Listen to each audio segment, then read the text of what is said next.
Hey everyone, Nathan Long here, president of Saybrook University in the great city of Pasadena, California. Welcome to another episode of Saybrook Insights. Today I have the privilege of interviewing an alumnus of Saybrook University. Dr. Ellen Gaddy has a Ph.D. in psychology. She's a political activist and justice-oriented philanthropist. She works with IPAS, a global health organization that improves access to safe abortions and contraception in Africa, Asia, and Latin America. And their other primary goal is to support efforts to repeal and or reinterpret the Helms Amendment, which you're going to learn a little bit more of her personal connection to this effort. In addition, she's been one of Saybrook University's major donors, supporting the work currently being done in our Department of Transformative Social Change. There's some bonus material at the end here that I think you're all going to love, which is a little personal reveal on Dr. Gaddy's part. Can't wait for you to hear it. All right, let's get to it with Saybrook alumna, Dr. Ellen Gaddy. Dr. Ellen Gaddy, it is so great to have you here on Saybrook Insights today. Would love to hear from you about your journey to Saybrook University, just a little bit about your personal life and how you found your way here. That's not an easy, little answer, though. That is the thing. Um, I have to start at the beginning. I grew up in a Southern right-wing Christian fundamentalist political family. My grandfather was the late United States Senator Jesse Helms of North Carolina. His political platform was anti-abortion, anti-LGBTQ rights, anti-civil rights. He killed federal arts funding in the United States and was also in the 80s and 90s opposed to research funding for HIV/AIDS. And so this was kind of the political legacy that I was born into. And to say the very least, my upbringing was very interesting. I often joked, and I say joked, it was actually kind of true. My family was the traditional family values one-trick pony. We were always on the political stage, especially during campaign season, which was a whole lot of my childhood. And the good side, I spent a lot of time in DC growing up, so I was always kind of at the heart of the action of the political scene, and that was very cool. I also had my life threatened by the Panamanian dictator Emmanuel Noriega because my grandfather was Whoa. involved, I know, in political terror in the region. I can say I knew you when. Oh You my can say, and I was so young, I was like 5 or 6, but I remember sitting and looking outside, at the yard and being like, who is this person and are they coming? And, but it was very real. And also, I mean, that was kind of scary, but that turned out okay. But I also, at one point, when my grandfather was out of office, got to meet Bono with my grandfather and had backstage passes to the U2 show. And so there were definitely some very memorable, colorful, fantastic moments growing up in this. But alongside of those moments, there was always this very dark, very oppressive understanding that my grandfather's politics hurt people who did not look or believe like him. And I was fully enmeshed in that belief system while I was growing up. And like I said, was on the political platform reproducing that worldview as a child and adolescent. But on the back burner of my consciousness, there was always this this doesn't feel okay. Um, and I would like to say that my rupture from that was something really amazing, but actually it was just going off to university. And my original major, I went to a big university here in North Carolina, and my original major was geology, environmental geology. And God. it Oh, was wow. a merger of business and geology. And what that meant for me was that I was on track to be an oil and natural gas lobbyist in DC. In fact, my very last trip to DC when my grandfather was still in office, I had lunch with a high up executive of Exxon, I believe. I think it was Exxon, in the Senate dining room. And so that path was charted and it was laid out in front of me. And Nathan, if I had taken that path, I would have become like the most horrible, terrifying version, like soulless version, like compromised version of myself. Like I can see who that person would have been and like probably would have embodied some of the mean-spirited like politics of my grandfather. And it was not okay. I'm so glad I didn't choose that path. And instead, while I was at university, just studying geology and the sciences, I just kind of had this rupture from the worldview that I was born into. And I was like, okay, I don't believe any of this. Like, I just don't. Stop there for a second. Okay.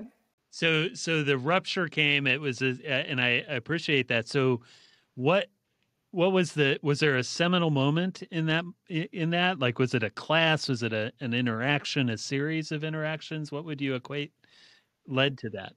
So I think like I always had the back burner consciousness stewing. So it wasn't like university like became that. So I always had that. I was always right there. Okay. But I feel like if I have to, it was definitely a geology course.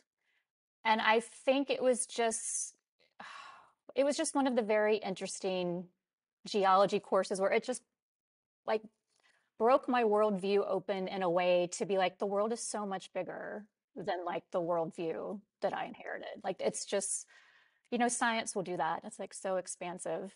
And yeah, and so that completely like transformed my path.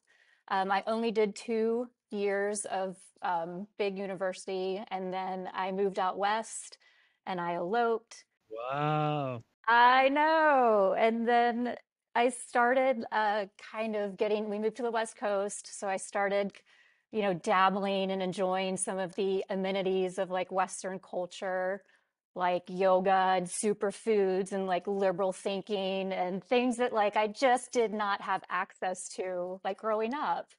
Like back here, like kale was like a garnish, and like out there, kale was like, even 20 years ago, was like a luxury salad.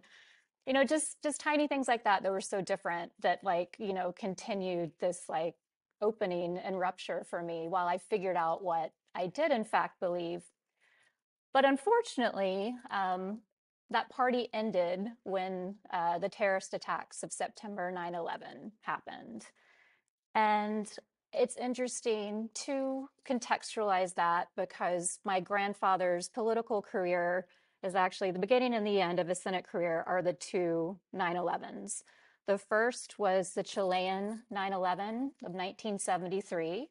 And during that one, a democratically elected socialist president was couped and died and then overthrown. Government was taken over by the right-wing dictator Pinochet. And the human rights abuses that happened there are very well documented. And my grandfather went right in and became friends with Pinochet and like aligned with him. And so that was kind of like the beginning, the first 9/11.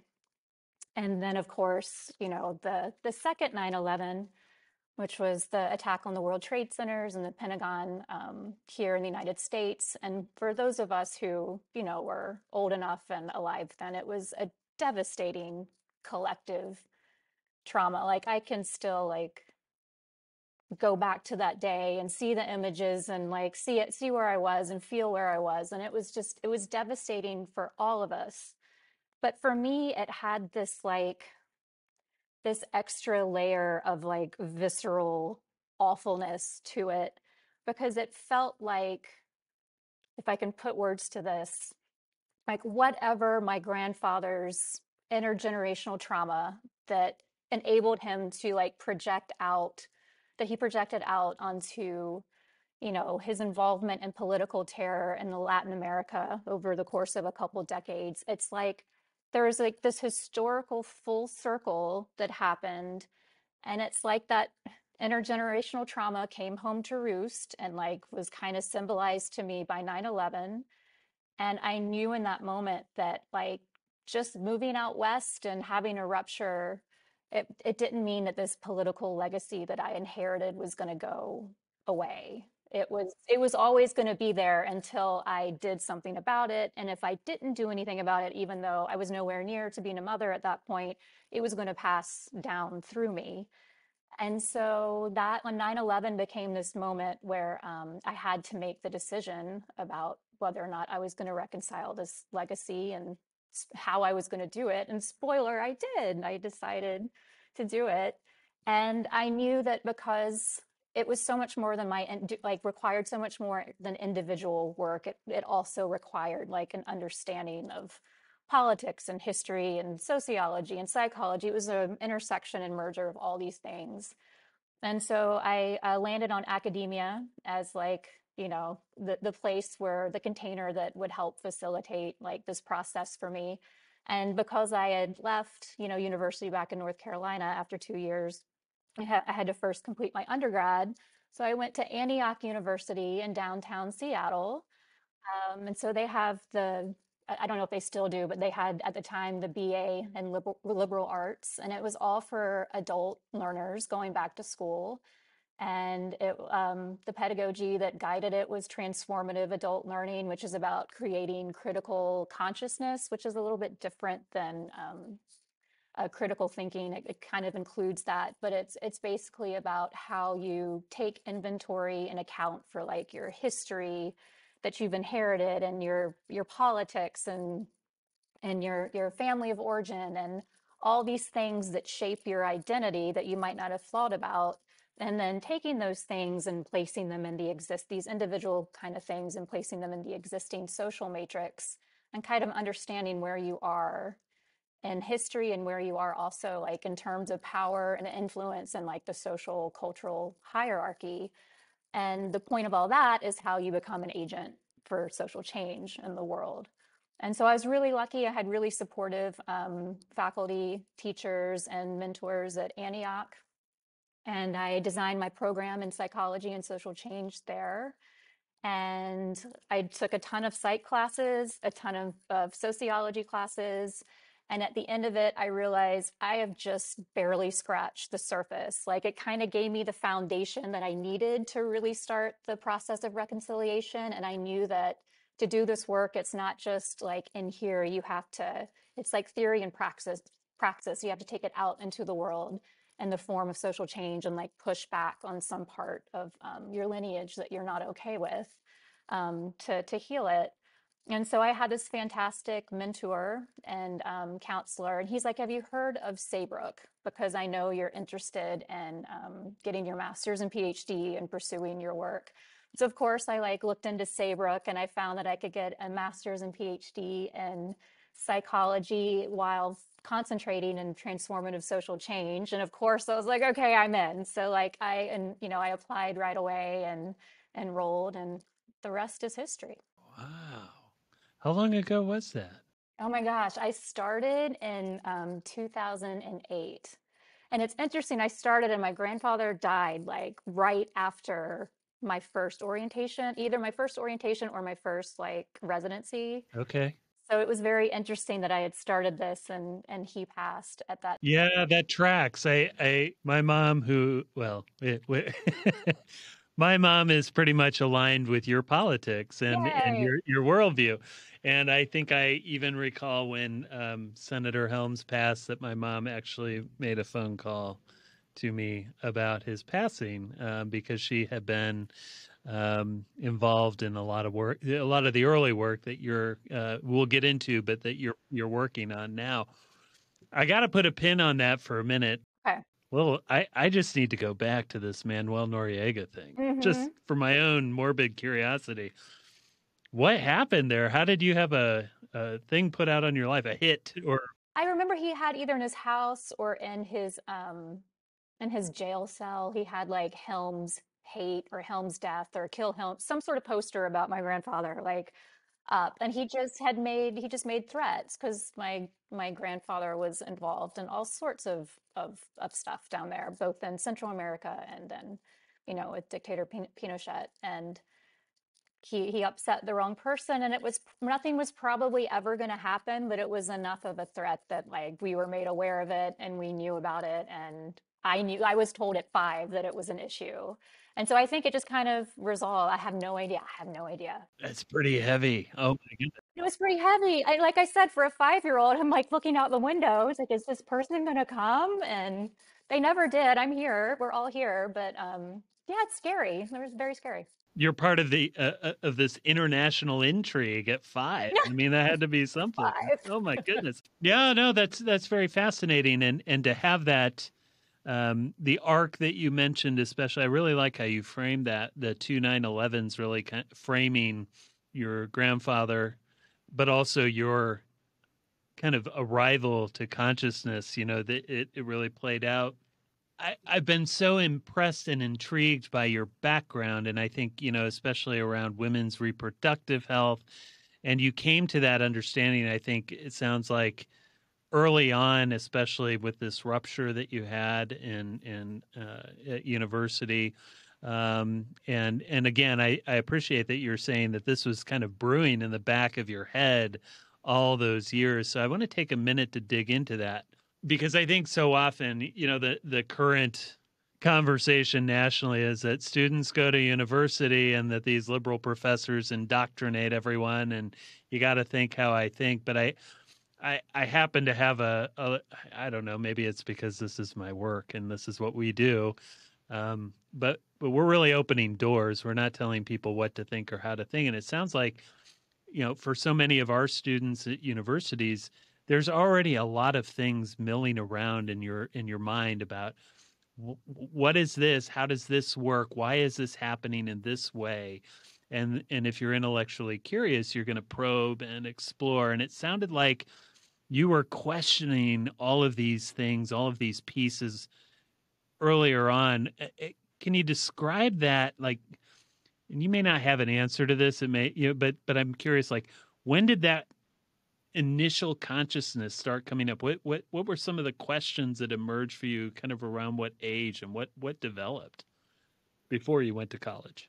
Like I said, I was so enmeshed in the worldview, and it wasn't that it was just a belief system that like I had inherited. It's like we were actively culturally reproducing that belief system by being like on the political stage and in a political family.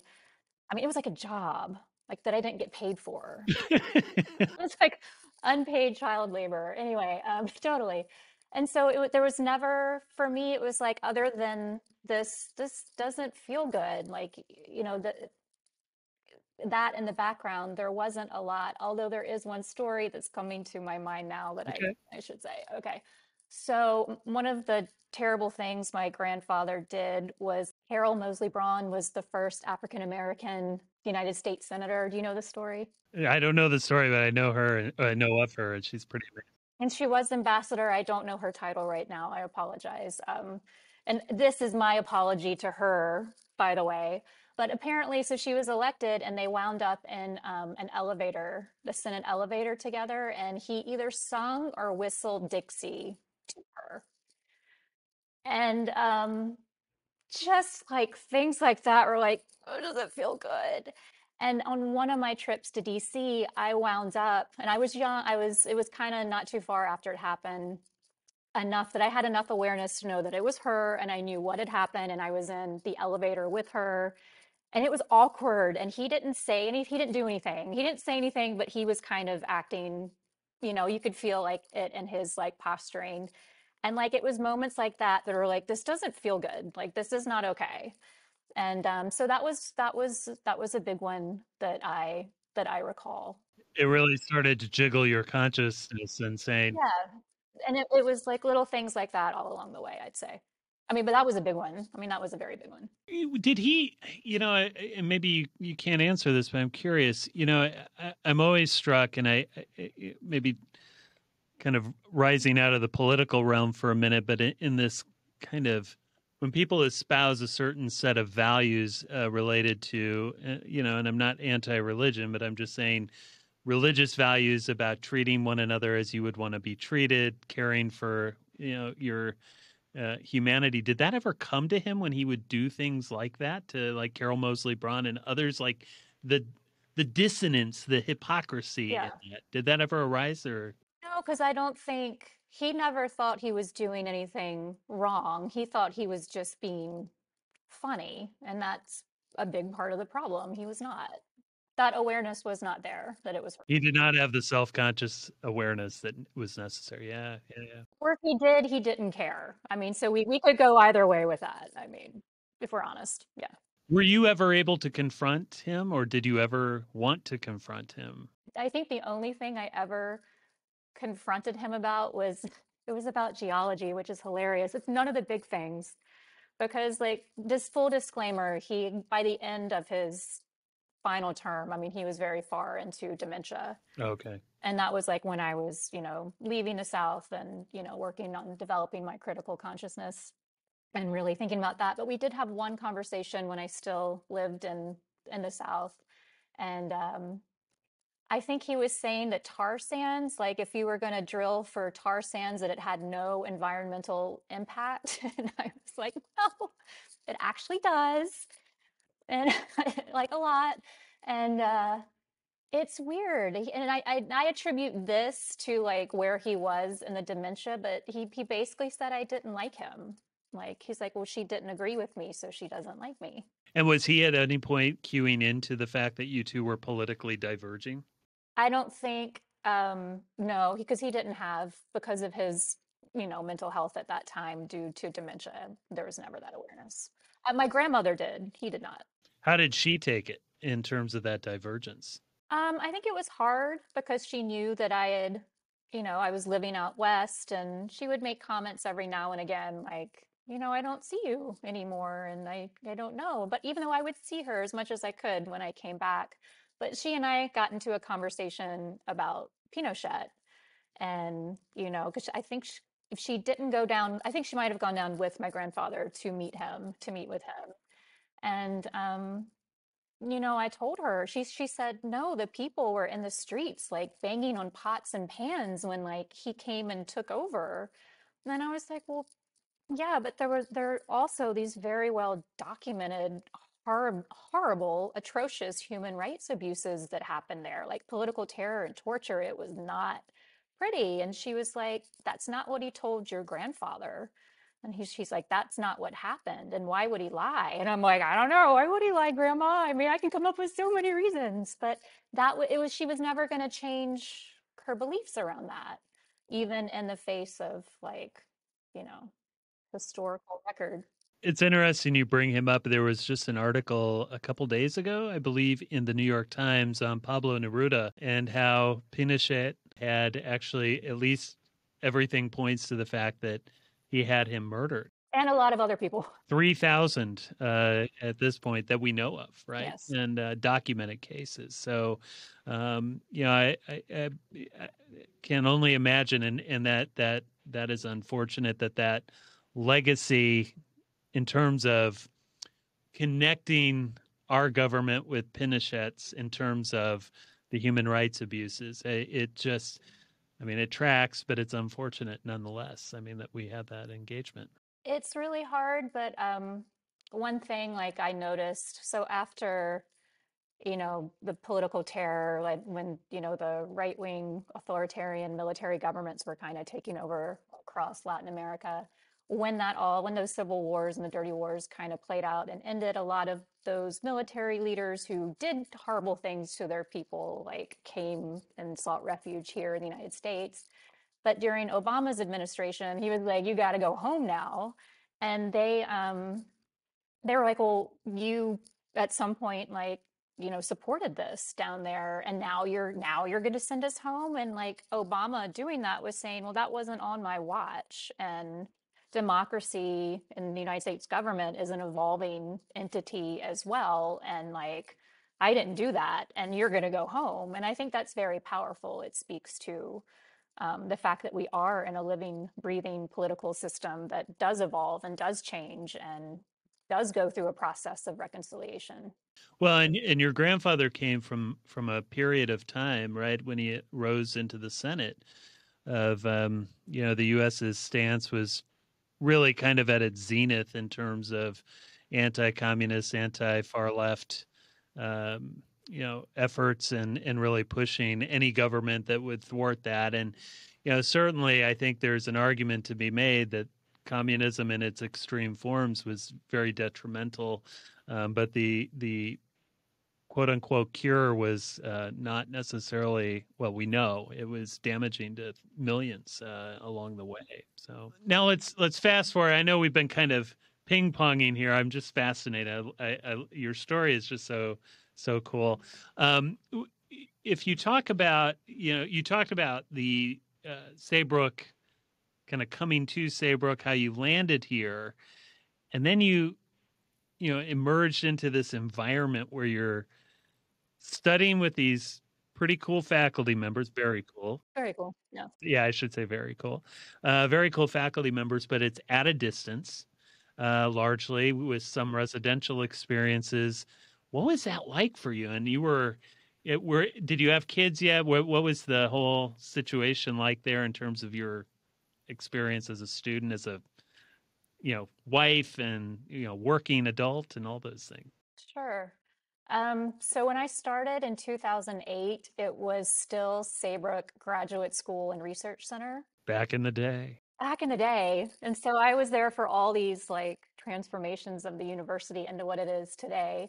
But back then it was still very much built on like the one-on-one individual mentor model with your professors, where every single class you were able to like structure it. You had the theory and then you were able to structure it how you needed to fit into the work that you were doing.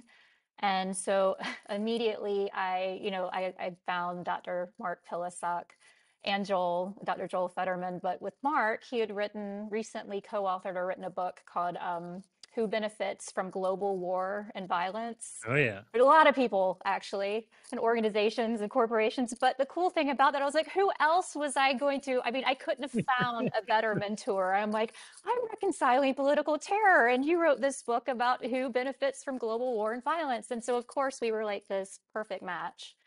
Mark was like very much in the mentorship model. And so he just like, he took me under his wing and he's like, you're going to do this work and I'm going to support you while you do it. And Joel was the same way. And so I was very, very lucky that way, that like I immediately found like my people. I had a really strong cohort. And also what helped was that Mark was working on a 3-volume peace anthology with Dr. Michael Nagler at Berkeley. And so all of us got to, like, I co-authored with Mark then, and we were all edited like all those pieces, and we were kind of involved in that process. And so we had this mission where we were all doing our own work, but we were also, publishing and like being able to work together on this really cool, project. And so that really, really helped like anchor my master's program. And so I was like the latest arrival to that cohort. So everyone kind of graduated before I did, but I had enough of that to like see me through. And so I would say that master's was a breeze, all things considered. Mark was my thesis chair. And then I would say that PhD coursework was okay too.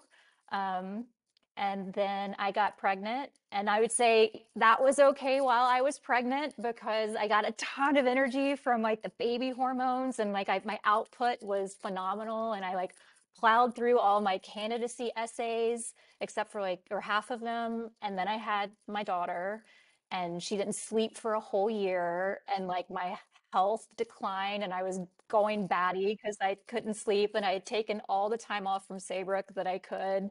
And I dropped back in with Mark, and I had like that last essay to do. And somewhere like amidst like the happy, uplifting baby hormones, like I'd written like a 30-page essay that fit. And I don't know if I was I don't even remember, Nathan. Like I think I was using it to publish something. I wanted to submit it somewhere, but it worked for the essay, and I thought it was not good enough, and I thought I was done and like was out of time, and I would have to like drop out of Saybrook and re-enroll, and I didn't know if I could, and so I gave it to Mark, and he's like, this is good enough, go. And it wasn't A plus, but it was A minus, and that was good enough. He's like, we are not, he's like, if this is the thing that will make you like leave, higher education, he's like, no, this is good, like go. And then once I got through that, I was able to get through the pilot study or whatever it was. And so, yeah, I think whenever you're an adult learner, when you're married and you have families and work, and I was on boards at that time also. um, I think as a student, like coming to Saybrook, you have to know that everything that can go wrong is going to go wrong. Like when I was at graduation, that is what everybody said, at our like college graduations. Like everybody, like everything is going to break in the house, like your relationships are going to suffer. It takes so much of you. And if you don't to complete a master's and PhD, and if you don't know that going into it, and no one really knows how much it takes until you're in it. But if you don't expect that things are going to all blow up, then it's going to be really shocking and harder when you're in there. So you need to go into it knowing that things are going to like explode, and then they're going to like ground, and then it's going to be okay, and you can get through it. Perfect. I was just having this conversation with students, new students coming in last night. And that was the zone of the conversation, is that it's doable, and it's very doable, but be prepared for the unexpected, right? And that's okay. That's part of the experience that you learn. So I appreciate that. So you got to Saybrook, you've graduated, you've been out for several years now, and you've been doing some amazing work in the space of women's reproductive health, political consciousness raising. Could you speak a little bit? There's this little publication called Politico, and you wrote this article for them that came out not too long ago. And maybe speak about that, and also your work in women's reproductive health, specifically about abortion and what's been going on in that world for you, and what you've been doing. Yeah. So I would say that like as part of like wrapping up my PhD program, like I kind of, had the good sense to realize that I cannot reconcile all of my grandfather's political terror, that it's not, I can't bite off all of this and like fix it all. I just can't. It's too much. There was too much. But Saybrook did help me really figure out like where is my place that I can push back and try to achieve change and raise awareness. And so for me, that place is the Helms Amendment. And so you might be wondering what the Helms Amendment is. And it is a 50-year-old, it turns 50 this year in December. So it's a 50-year-old law that denies US international aid from being used to perform abortions, even in cases of rape, incest, and threats to the mother's or girl's or pregnant person's life.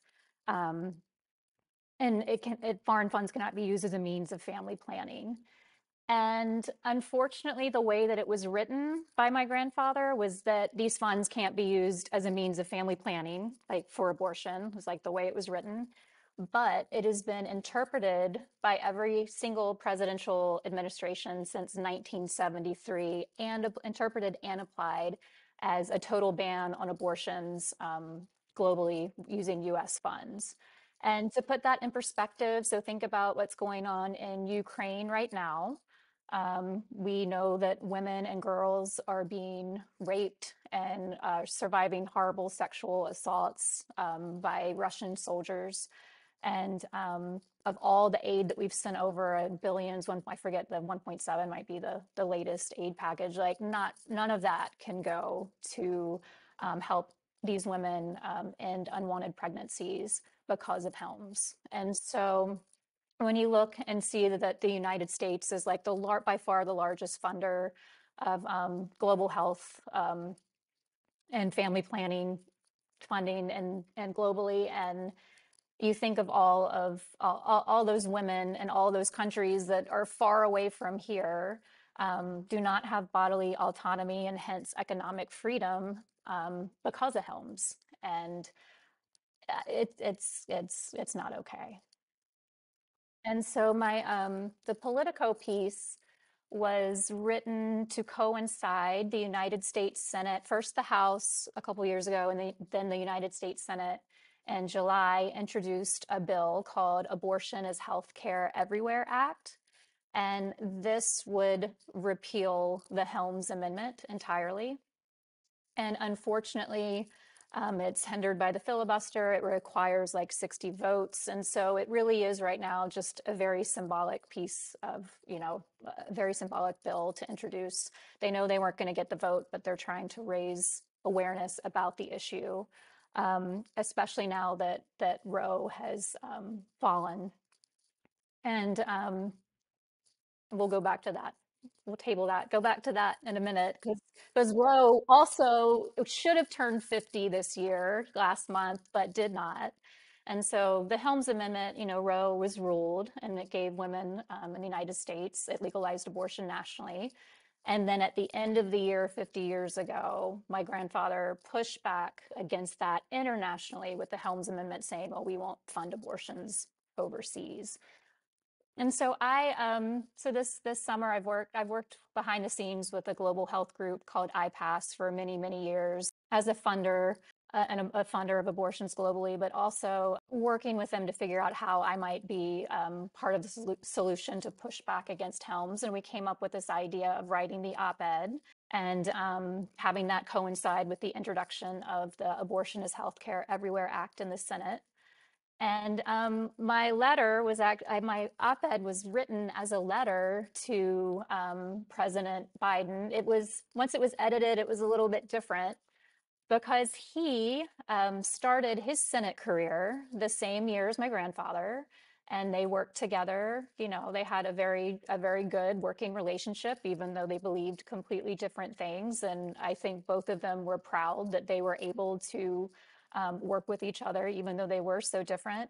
And I, over the years had met then Senator Biden many times. He was actually the only Democratic senator who would come over and say hello to my family, because we were like on the same like swearing in circuit and time and all that. And so if my grandfather had taken us on the Senate floor, for example, he would come over. And that very last meeting when I was in DC, when I met with had lunch with the oil executive, my grandfather was the chairman of the Senate Foreign Relations Committee, and Senator Biden then was the minority chair. And so I got to go into that room, and he was sitting there, and he saw me, and he called me over, and I got to sit in my grandfather's chair next to him. And, just like have a brief conversation about, hey, how's it going? And, but I remembered him. He was like someone that I remembered growing up as like, hi, you always made an effort to say hi to my family and be nice. And I don't remember really meeting any other Democratic senators. And so my letter was like, hey, we've met and the Remember me. Helms Amendment needs to go. And so it was just written as like, I appreciate like your influence on my grandfather, and I appreciate, like the changes that you were able to bring about in him. And this is a really important issue. And even though we might not be able to repeal the Helms Amendment right now, President Biden could reinterpret it to say, hey, U.S. foreign funds can go to abortions and cases of rape and incest and threat to the mother's life. And so that would end the outright, total ban on our funding for abortions going overseas. And so, yeah, so the Politico piece went out, and Helms is still stands, but we're IPASS and others, it's a big year. There's going to be a big 50th anniversary push and media push to try to keep it, on the mind of the public, and say this is something we can do right now, because, the world looks to us to determine like what they fund in their own countries. And so if we are backpedaling on abortion rights, they're like, well, why should we? And when the Helms Amendment came about, 50 years ago, only a handful of countries, had like abortion rights, legal abortion rights already in place. But as we liberalized, all these countries that were receiving our aid around the world did as well.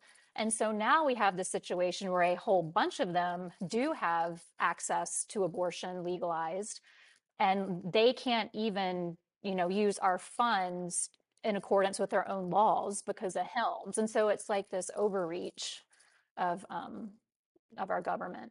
Gotcha. So as you kind of think about the future of where women's reproductive health goes, right? And you think about what, whether it's Saybrook students or, not just Saybrook students, people around the country, given Roe v. Wade is now fallen and Dobbs is now, kind of the quote unquote, I guess it's the law of the land, or it overturned Roe.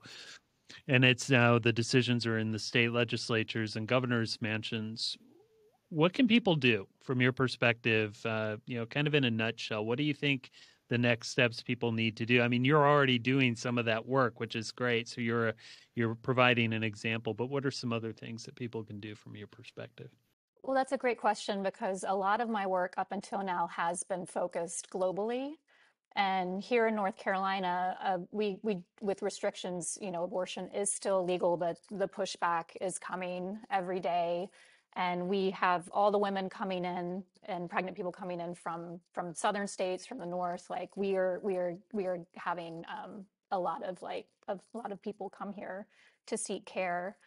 So I think, of course, Saybrook students are international and all over the United States, and definitely reach out to your state, your congresspeople, and your House representatives and your state Senate and your governor, and do whatever you can to let them know that you care about this issue. And also, like, if you're in a state where abortion is legal, look at us over here. Look at states who are like North Carolina, who are having to take care of a lot of women from surrounding states, and donate to those groups. Like, do your research and donate to the groups who are providing care to these women, because they need it. And so that's an important thing you can do. And also, in terms of the Helms Amendment, you can reach out to your U.S. senators and House Representatives, and tell them to continue to care about the Helms Amendment and to continue to reintroduce the Abortion is Healthcare Everywhere Act. And I think it's just going to take that, even if it doesn't receive a vote, it's going to take that continuous reintroduction that just keeps it, that's how the system works. It keeps the issue on the minds of politicians, and it lets them know that you care and that they need to keep pushing on this issue. Well, and I think the bright spots are that even in some of the most conservative states like Kansas, you and I talked about this a few months ago, right? I think that, in terms of bright spots for women's health and reproductive rights advocates, the people of Kansas said, whoa, wait a second, that's too far, right? I mean, we need to think about this in different, like this should be, we don't want to go that far. There are opportunities, I think, for us who are interested in this topic to agitate for change, to also make sure that the laws that are being passed or amendments being proposed can be agitated against. As president of a nonprofit, I am not advocating a particular political position. I understand. However, if you are interested, these are options, and that would be true of any political position that Correct. Yes, there you go. Well, I mean, the fact of the matter is that Republicans and Democrats both need abortions and both seek abortions, and what happened with the fall of Roe, it was a very calculated, very smart political effort, but it's also reflective of a minority rule. Research has shown that 9 out of 10 people in the United States support abortion access at some level. Yeah. And we have a Supreme Court that does not reflect like the law of the land on this issue, the way that we all believe, or that 9/10 of us believe. And so in a weird way, I kind of feel like culturally this battle has actually been won, but it doesn't mean we can stop fighting and that we have to keep pushing back, because I do think the majority of the population is for some access, abortion access at some level. And that's very powerful to remind ourselves, even as we're watching like our bodily autonomy and reproductive rights being stripped away here. So fabulous that you're on the show today. And, for those who are listening, this is our Transformative Social Change Program in action, right? So Um, Dr. Gaddy has is providing that real life exemplar. Unfortunately, we have to draw to a conclusion today. Bummer. I know. I could talk to you for out. Well, we're going to get a chance to in I March. know, I'm I very know. excited. But before we close each show or interview, I ask my guests to provide their deep thoughts. Actually, it's very high level thoughts. And my first question is, what does the term or word humanistic mean to you? Okay, so I have to answer this question in terms of what does the term existential humanistic mean to me, because I was so deeply influenced by like the existential. Always the Saybrokian. I love it. Thank you, the crew. I was deeply motivated by the cultural anthropologist Ernest Becker, who looked at the denial of death and the birth and death of meaning, and basically, in a nutshell, said that the problem with us is that we're aware that we're going to die and that we create these belief systems to buffer existential anxiety and terror. And then when they abut and go up against other people's belief systems that are also buffering existential terror and anxiety, that, you know, that terrible things happen and we kill each other over our beliefs. And so I love his take on what does existential humanistic mean? Like if you were to, you know, like distill it down. And I've told somebody this before and they couldn't handle it and they didn't get it. So I hope you like this, Nathan. But Drum roll. Here we go. are you ready? So Becker said that humans are gods, which I've added goddesses and non-binary deities too. That we're gods, goddesses, non-binary deities with assholes.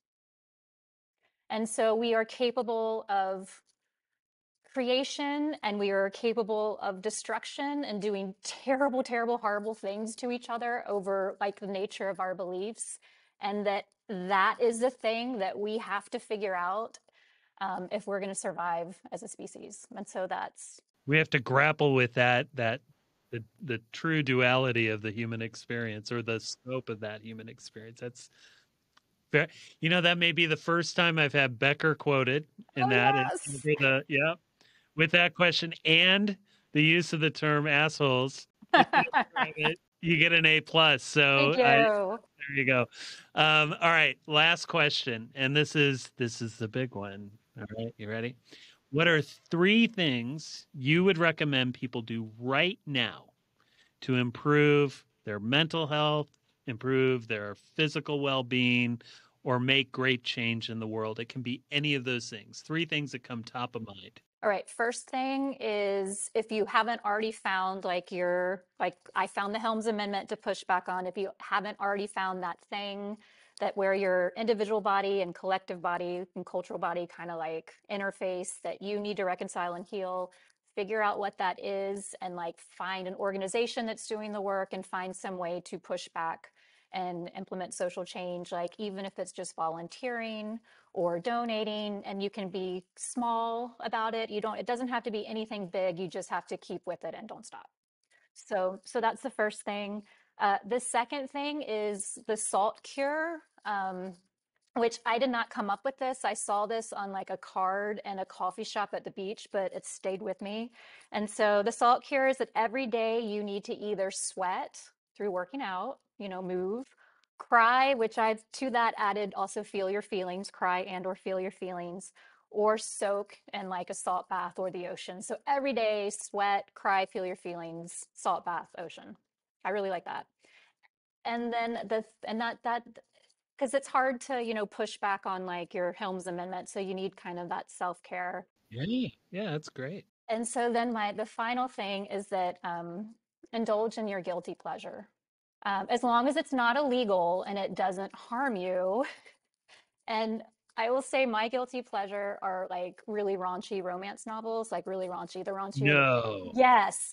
And it's the only way I got through my dissertation because it was like so heavy and political terror and like the psychology of that and like my family lineage. It was so dark. So on one side, like I had my computer here, and on one side I had all these like, you know, textbooks and, you know, political terror books. And then over here, I had this stack of, at the time, I think I was reading like an adult vampire raunchy series, and like it was this brood of like black leather vampires in like someplace random like Pittsburgh, and it was like all of their romance, like how they were like, like finding their ladies and like softening in the world. And so I would like read political terror, and when I was crazy I would put it down and I'm like, okay, let's see what's happening over here in like this vampire metaverse. And just whatever your guilty pleasure is, that thing that like sustains you, like go for it, just don't hurt yourself. That's pretty awesome. We need an author recommendation. I need you to send that to me so we can. I will. It's funny. The woman, the author, I can't remember her name, but I know she's actually lives in Charleston, South Carolina. But it was random that it was like Pittsburgh was like where these vampires were. But anyway, Oh my goodness. All right, we're going to have so much fun in San Francisco when we meet at the alumni gathering. I can't wait. Dr. Gaddy, thank you so much for being here today. Before we go, what are some websites, books, referral articles that you'd like to let our audience know about? Definitely check out IPAS, IPAS. That's the global repro justice group that I've been working with. They're a fantastic place to start. They have so many like articles and research studies like already on their website. And so they're like my go-to resource. All right, so you can find more about IPAS online. You can find more about Dr. Gaddy online as well. We are so grateful to have you here today. We're going to have you back again to dig into this a little bit more about all of your work. Thank you so much, Ellen. Thank you, Nathan. Ellen, thank you so, so much. What an amazing interview. Again, I could have just talked to you for hours. I hope you all enjoyed Ellen as much as I did. Remember her 3 major takeaways for today. Find that thing that you're passionate about to make change. Do the salt cure. So every day you need to sweat, cry, or soak in a salt bath. I'm going to do that tonight once I get home. And then indulge in a guilty pleasure. For Ellen, it's those raunchy vampire romance novels. But find yours and do it. For our video version of this and previous episodes, please visit our Saybrook YouTube page. It's pretty fabulous, and you can also find a lot more there related to our faculty, goings-on at the university, and the like. If you'd also like to support the Saybrook podcast, go to Apple iTunes and leave a 5-star rating and review, and subscribe so you can get episodes as they come out. If you're on Spotify, leave that 5-star rating and make sure to follow us. You can, of course, subscribe to us on most major podcast platforms, including Google, Stitcher, Pandora, and many others. Remember to check our show notes for information on today's guests, including links to websites, books, and the like. And for more about our Transformative Social Change program or the university, go to www.saybrook.edu, click on Areas of Study at the top of the page, and locate the program to learn more. Or simply Google Saybrook University Transformative Social Change Program. And a big shout out today, we have our producer, Phil Jeangrande, who has just been doing amazing work over these many episodes that you've seen here in Season 6. He has been recording this while also managing and working through a family situation. Phil, we are just so grateful for your dedication and our best to your family. You are a honorary Saybrokian through and through. All right, that's it, everybody. Thank you all. Take care. Be well.